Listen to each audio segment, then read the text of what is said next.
چھوڑ فکر دنیا کی، چل مدینے چلتے ہیں، چھوڑ فکر دنیا کی، چل مدینے چلتے ہیں۔ الحمدللہ رب العالمین والصلاة والسلام علی سید الانبیاء المرسلین، اما بعد فاعوذ باللہ من الشیطان الرجیم، بسم اللہ الرحمن الرحیم۔ قال اللہ تبارک و تعالی فی القرآن العظیم والفرقان الحمید، لقد کان لکم فی رسول اللہ اسوۃ حسنہ، صدق اللہ مولانا العظیم وصدق رسول النبی المکین الکریم، ونحن علی ذلک لمن الشاہدین والشاکرین والحمدللہ رب العالمین۔ تمام عزیزان گرامی وقار، معزز سامعین و سامعات، السلام علیکم ورحمۃ اللہ تعالی وبرکاتہ۔ آج ہم انشاءاللہ تبارک و تعالی حضور اکرم صلی اللہ تعالی علیہ وآلہ وسلم کی ایک پیاری سنت، یعنی آقا علیہ الصلوۃ والسلام جو مسواک استعمال فرمایا کرتے تھے، اس کے حوالے سے اس کی فضیلت اور اس کے فوائد اور اس کے استعمال کرنے کا سنت طریقہ جو آقا علیہ الصلوۃ والسلام کا محبوب طریقہ تھا، اس حوالے سے چند باتیں آپ کی خدمت میں گوشہ گزار کریں گے۔ اس سے قبل جیسے کہ میں نے خطبہ مسنونہ میں آیہ کریمہ کی ایک تلاوت کرنے کا شرف حاصل کیا، جس میں اللہ تبارک و تعالی ارشاد فرماتا ہے، اپنے محبوب مکرم صلی اللہ تعالی علیہ وآلہ وسلم کی پیاری اداؤں کی اہمیت کو اجاگر فرماتا ہے۔ اللہ تبارک و تعالی ارشاد فرماتا ہے کہ لقد کان لکم فی رسول اللہ اسوۃ حسنہ، کہ بے شک تمہارے لیے اللہ کے رسول میں بہترین نمونہ موجود ہے۔ اس آیہ کریمہ میں رب العالمین نے اس طرح اشارہ فرمایا ہے کہ سید المرسلین صلی اللہ تعالی علیہ وآلہ وسلم کی سیرت میں پیروی کے لیے تمہارے لیے بہترین طریقہ موجود ہے، جس کا حق یہ ہے کہ میرے محبوب مکرم صلی اللہ تعالی علیہ وآلہ وسلم کی اقتداء اور پیروی کی جائے۔ چنانچہ حضور اکرم صلی اللہ تعالی علیہ وآلہ وسلم کی ہر ادا اور آپ کی ہر سنت انتہائی اعلیٰ اور اس میں کئی فوائد ہمارے لیے ہے۔ انہی پیاری پیاری آقا علیہ الصلوۃ والسلام کی سنتوں میں ایک سنت ہے مسواک کرنا۔ حضور اکرم صلی اللہ تعالی علیہ وآلہ وسلم کو مسواک بڑی ہی محبوب تھی، اور نبی پاک صلی اللہ تعالی علیہ وآلہ وسلم مسواک کو کثرت کے ساتھ استعمال فرمایا کرتے تھے اور اپنے ساتھ رکھا بھی کرتے تھے۔ آج ہم انشاءاللہ تبارک و تعالی مسواک کے فضائل و فوائد اور اس کے سنت طریقے سے استعمال کرنے کے حوالے سے چند باتیں بیان کریں گے۔ تو آئیے سب سے پہلے حدیث پاک کی روشنی میں جانتے ہیں کہ مسواک کی فضیلت کیا ہے اور مسواک کرنے کے فضائل کیا بیان کیے گئے۔ چنانچہ حضرت امام طبرانی رحمۃ اللہ تعالی علیہ نے اپنی کتاب معجم الکبیر، اس کے جلد نمبر 5 حدیث نمبر 3353 کے تحت ایک حدیث پاک نقل فرماتے ہیں، جو کہ حضرت علی رضی اللہ تعالیٰ عنہ سے مروی ہے کہ حضور اقدس صلی اللہ تعالیٰ علیہ وآلہ وسلم نے فرمایا کہ اگر یہ بات نہ ہوتی کہ میری امت پر شاق یعنی مشقت ہوتا تو میں ان کو ہر وضو کے ساتھ مسواک کرنے کا امر فرماتا، یعنی اگر میری امت پر یہ مشکل نہ ہوتا کہ وہ ہر وضو کے بعد اور ہر نماز سے پہلے مسواک کرے، تو میں ان کو ہر وضو کے ساتھ مسواک کرنے کا یہ حکم دیتا تھا، یعنی فرض کر دیتا، اور بعض روایتوں میں لفظ فرض بھی آیا ہے۔ اب آئیے دوسری حدیث کو سماعت کرتے ہیں۔ اس حدیث کو بھی حضرت امام طبرانی رحمۃ اللہ تعالی علیہ نے بیان فرمایا ہے اپنی معجم الکبیر میں جلد نمبر 5 حدیث نمبر 354 کے تحت کہ نبی کریم صلی اللہ علیہ وآلہ وسلم کسی نماز کے لیے تشریف اس وقت تک نہ لے جایا کرتے جب تک آپ علیہ الصلوۃ والسلام مسواک نہ فرماتے۔ اس سے پتہ چلتا ہے کہ نبی پاک صلی اللہ علیہ وآلہ وسلم کو مسواک کس قدر محبوب و پسند تھی۔ ایک مزید حدیث حضرت امام مسلم رحمۃ اللہ تعالی علیہ نے صحیح مسلم میں حدیث نمبر 253 کے تحت نقل فرمایا ہے، جو کہ حضرت ام المومنین سیدہ عائشہ صدیقہ رضی اللہ تعالی عنہا سے مروی ہے کہ حضور صلی اللہ علیہ وآلہ وسلم باہر سے جب گھر میں تشریف لاتے تو سب سے پہلا کام مسواک کرنا آپ کا ہوتا تھا۔ امام احمد نے اپنے مسند احمد میں جلد نمبر 2 حدیث نمبر 5869 کے تحت حضرت ابن عمر عبداللہ ابن عمر رضی اللہ تعالی عنہما سے ایک حدیث پاک نقل فرمایا کہ رسول اکرم صلی اللہ علیہ وآلہ وسلم نے فرمایا کہ مسواک کا التزام رکھو کہ وہ سبب ہے منہ کی صفائی اور رب تبارک و تعالیٰ کی رضا کا، یعنی مسواک جو شخص کرے گا تو اس میں اس کے منہ کی صفائی بھی ہوگی اور رب تبارک و تعالیٰ کی رضا بھی حاصل ہوگی۔ اس حدیث کو امام مسند احمد میں امام احمد ابن حنبل نے بیان کیا، جیسا کہ میں نے حوالہ اور رقم بھی بتا دیا حدیث کا۔ اس کے بعد حضرت امام ابو نعیم نے اور امام منذری رحمۃ اللہ تعالیٰ نے اپنی الترغیب و ترہیب میں جلد نمبر 1 حدیث نمبر 18 کے تحت یہ روایت آپ نے بیان فرمائی کہ نبی کریم صلی اللہ تعالیٰ علیہ وآلہ وسلم، حضرت جابر سے روایت ہے کہ نبی کریم صلی اللہ علیہ وآلہ وسلم نے فرمایا کہ 2 رکعتیں جو مسواک کر کے پڑھی جائے افضل ہے بے مسواک کی 70 رکعتوں سے، یعنی 2 رکعت جو مسواک کے ساتھ کوئی شخص اگر پڑھتا ہے تو وہ بے مسواک کی 70 رکعتوں سے افضل ہے۔ سبحان اللہ، یہ فضیلت ہے نماز پڑھنے کی جو شخص مسواک کے ساتھ نماز پڑھتا ہے، مسواک کرنے کے بعد نماز پڑھتا ہے۔ اس حدیث کو امام منذری نے الترغیب و ترہیب میں بیان فرمایا، اور مزید ایک روایت کو حضرت امام بیہقی رحمۃ اللہ تعالی علیہ نے بیان فرمایا اپنے شعیب الایمان جلد نمبر 3 حدیث نمبر 2774 کے تحت۔ یہ حدیث میں آقا علیہ الصلوۃ والسلام نے فرمایا جو نماز مسواک کر کے پڑھی جائے وہ اس نماز سے کہ بے مسواک کے پڑھی جائے 70 حصے افضل ہے۔ یہ آقا علیہ الصلوۃ والسلام نے بیان فرمایا۔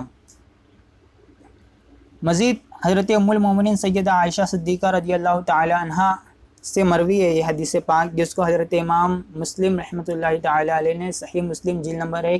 حدیث نمبر 261 کے تحت نقل فرمایا کہ آپ فرماتی ہے ام المومنین سیدہ عائشہ صدیقہ رضی اللہ تعالی عنہا کہ 10 چیزیں فطرت سے ہے، یعنی یہ انسان کی فطرت ہے، یعنی ان کا حکم ہر شریعت میں تھا، چونکہ یہ انسان کی فطرت ہے لہٰذا اللہ تبارک و تعالیٰ نے اس کا حکم ہر شریعت میں رکھا ان 10 چیزوں کا۔ نمبر 1 مونچھیں کترنا، نمبر 2 داڑھی بڑھانا، نمبر 3 مسواک کرنا جس کا تذکرہ ہم یہاں کر رہے۔ مسواک کرنا یہ بھی کیا ہے فطرت میں سے، اور اللہ تبارک و تعالیٰ نے ان کا حکم ہر شریعت میں رکھا تھا۔ مسواک کرنا نمبر 3، نمبر 4 ناک میں پانی ڈالنا، نمبر 5 ناخن تراشنا، نمبر 6 انگلیوں کی چھنتی دھونا، نمبر 7 بغل کے بال دور کرنا، نمبر 8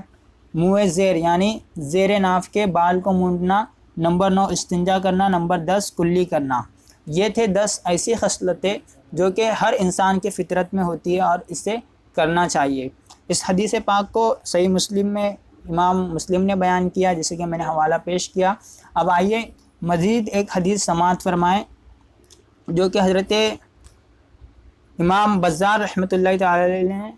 مسند بزار میں جلد نمبر 2 حدیث نمبر 603 کے تحت نقل فرمایا۔ حضرت مولا علی کرم اللہ تعالی وجہ الکریم سے یہ حدیث روایت ہے، بڑی ہی پیاری حدیث ہے مسواک کے فضائل کے حوالے سے کہ رسول اکرم صلی اللہ علیہ وآلہ وسلم نے فرمایا کہ جب بندہ مسواک کر لیتا ہے پھر نماز کو کھڑا ہوتا ہے تو فرشتہ اس کے پیچھے کھڑا ہو کر قرات سنتا ہے اس کی، پھر اس کے قریب ہوتا ہے یہاں تک کہ وہ اپنا منہ اس کے منہ پر رکھ دیتا ہے۔ سبحان اللہ، کیا فضائل ہے مسواک کرنے والے شخص کے حوالے سے نبی کریم علیہ الصلوۃ والسلام نے جو بیان فرمائے۔ یہاں تک تو تھی حضور اکرم صلی اللہ علیہ وآلہ وسلم کی احادیث کی روشنی میں جو مسواک کے فضائل ہم نے بیان کرنے چاہے۔ اب آئیے جانتے ہیں کہ مسواک کرنے کے فوائد کیا ہے، اس کے فائدے کیا ہے، کیا کیا ہمیں فائدہ حاصل ہوتا ہے مسواک کرنے کا۔ تو مسواک کرنے کا جو سب سے بڑا فائدہ ہے، اور یہ میں سمجھتا ہوں اتنا بڑا فائدہ ہے کہ اگر باقی فائدے نہ بھی ہو تو یہی ایک فائدہ کافی ہے، وہ یہ فائدہ ہے کہ بزرگان دین ہمارے مشائخ فرماتے ہیں کہ جو شخص مسواک کا عادی ہوگا، یعنی جو شخص مسواک کرنے والا ہوگا، ہمیشہ ہر نماز سے قبل اور وضو کرنے سے قبل وہ مسواک کا استعمال جو شخص کرتا ہوگا تو اسے مرتے وقت کلمہ پڑھنا نصیب ہوگا۔ سبحان اللہ، یہ کتنا بڑا اعزاز ہے کہ جو شخص مسواک کا عادی ہوگا اللہ تبارک و تعالیٰ اس کو نزا کے وقت اور موت کے وقت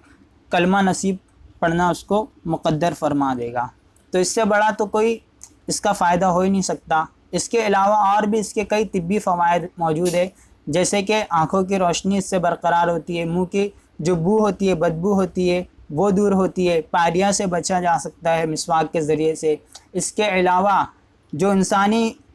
رگوں کے اندر خون دوڑتا ہے اس کی گردش کرنے میں بھی یہ بڑا ہی اچھا کارنامہ پیش کرتا ہے مسواک، اس کے فوائد حاصل ہوتے ہیں۔ بلڈ سرکولیشن جو ہوتا ہے یہ اچھی طرح سے کرتا ہے انسانی جسم میں، اور روشنی برقرار ہوتی ہے، جسم کے جو اعضاء ہوتے ہیں یہ مضبوط ہوتے ہیں۔ اس کے علاوہ اور بھی کئی فوائد موجود ہے جو اطباء نے بیان کیے ہیں اس کے حوالے سے۔ اب آئیے کچھ مسائل فقہیہ کی طرف چلتے ہیں کہ مسواک کیسی ہونی چاہیے اور کتنی بڑی ہونی چاہیے، اور اس کی لمبائی، چوڑائی اور موٹائی کتنی ہونی چاہیے، اور کون سے درخت کی مسواک کو استعمال کرنا چاہیے۔ اس کے بعد ہم انشاءاللہ تبارک و تعالی مسواک کے استعمال کرنے کا سنت طریقہ بھی جانیں گے۔ کم سے کم جو مسواک ہو یہ تین مرتبہ داہنے بائیں اور اوپر نیچے کے دانتوں میں مسواک کرنی چاہیے، اور ہر مرتبہ مسواک کو دھو لے، اور مسواک نہ بہت نرم ہو اور نہ ہی بہت زیادہ سخت ہو، یعنی بہت زیادہ نرم بھی نہیں ہونی چاہیے اور بہت زیادہ سخت نہیں ہونی چاہیے۔ پیلو یا پھر زیتون یا نیم وغیرہ کڑوی لکڑی کی ہو، میوے یا خوشبودار پھول کے درخت کی نہ ہو۔ کڑوی لکڑی کی ہونی چاہیے، زیتون یا پھر نیم وغیرہ کی، میوے یا کسی خوشبودار درخت کے پھول کے درخت جو ہو ان کی نہیں ہونی چاہیے۔ اور مسواک جو ہے یہ چھنگلیا کے برابر موٹی ہونی چاہیے، یعنی کانی انگلی کے برابر موٹی ہونی چاہیے، اور زیادہ سے زیادہ جو ہو اس کی لمبائی 1 بالشت ہو، اس سے زیادہ 1 بالشت اس کی لمبائی ہونی چاہیے، اتنی بھی چھوٹی نہیں ہونی چاہیے کہ مسواک کرنے میں دشواری یا پریشانی لاحق ہو مسواک کرنے والے کو۔ تو جو مسواک 1 بالشت سے زیادہ ہو اس پر شیطان بیٹھتا ہے، اس لیے مسواک جو ہو 1 بالشت سے کمتر ہی ہو۔ مسواک جب قابل استعمال نہ رہے، یعنی جب آپ مسواک پوری طرح سے استعمال کر لے اور وہ استعمال کے قابل نہ رہے تو اس کو کہیں بھی اس طرح سے پھینک نہ دینا چاہیے بے احتیاطی طور پر، بلکہ اسے دفن کر دے کسی اچھے مقام پر، محتاط مقام پر، جہاں کسی احتیاط سے کسی مقام پر رکھ دے، کسی جگہ پر کہ وہاں پر کسی کا ناپاک کوئی شے موجود نہ ہو۔ اس لیے کہ ہمارے علماء نے ائمہ نے بیان کیا ہے کہ یہ جو مسواک ہے یہ اعلیٰ ادائے سنت ہے، اس کی تعظیم ہمیں کرنی چاہیے۔ آب دہن مسلمان کا جو ہوتا ہے یہ ناپاک جگہ ڈالنے سے بھی اسے محفوظ رہنا چاہیے، اسی لیے ہمارے علماء نے بیان کیا ہے کہ پاخانے کے اندر تھوکنا یہ نامناسب ہے، اور ائمہ نے بیان کیا ہے اس حوالے سے۔ اب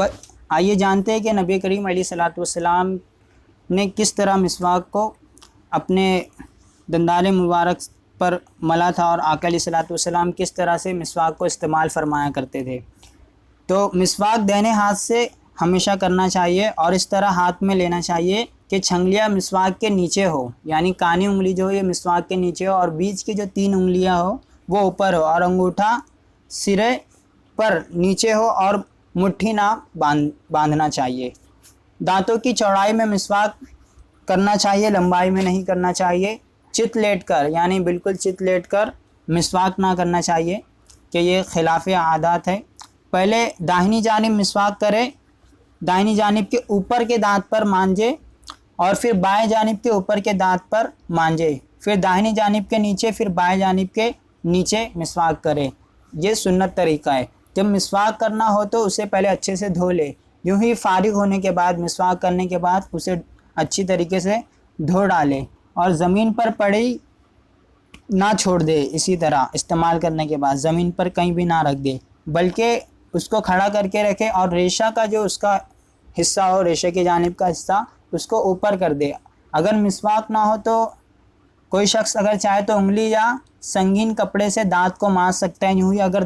اگر دانت نہ ہو تو انگلی یا کپڑا مسوڑوں پر پھیر سکتا ہے۔ مسواک نماز کے لیے سنت نہیں بلکہ وضو کے لیے یہ سنت ہے۔ یہ ایک خاص بات ہے کہ مسواک جو ہے یہ نماز کے لیے سنت نہیں ہے بلکہ وضو کے لیے سنت ہے۔ تو اگر